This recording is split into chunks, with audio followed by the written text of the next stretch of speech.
Jagoran Iran ya naɗa sabbin shugabanni wanda za su gaje su idan da halinsa a wannan takaddamar da ake shirin gwabzawa.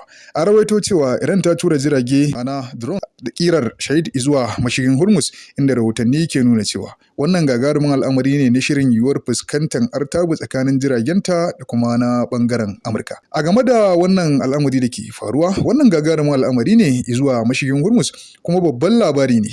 Gagarumin al'amari ne a halin da ake ciki. Manya-manyan hukumomin duniya suka rawaito shi kai tsaye. Akalla halin da ake ciki yanzu, gagarumin al'amura suna shirin faruwa a daidai wannan waje, yayin da Amurka take ci gaba da tura jiragenta a daidai lokacin da na farko bata gansu ba sakamakon katse GPS da ita kanta kasar Iran din ta yi, a daidai lokacin da kuma suka turo wasu jirage domin leƙo me ke faruwa.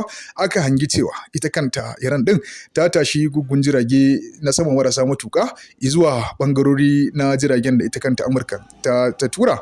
To amma har yanzu babu rahotanni na kai farmaki, amma a gaskiyar magana al'amura suna gab da rikidewa zuwa wasu gagarumin al'amura da ka iya shafan yankin gabas tsakiya baki ɗaya. Yan uwa, kuke ganin waɗannan al'amura da suke shirin faruwa, kuma wani fata za ku yi wa waɗannan bangarori guda biyun? Wani fata za ku yi wa Amurka, wani fata za ku yi wa Iran a halin da ake ciki yanzu? Duk da cewa al'amura suna gab da faruwa, amma ba su kai ga faruwan ba sakamakon ita kanta Amurka ta rasa iko da kuma sadarwa da waɗancan jirage.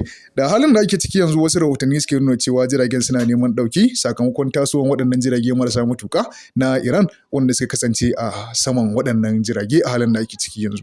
Yan uwa, menene ra'ayinku game da waɗannan al'amura me ke shirin faruwa a halin da ake ciki yanzu? Ku faɗa mana ra'ayinku a comment section. Kada ku manta kuma da share, like da comment. Wannan rahoto yana zuwa daga Hausa Global News.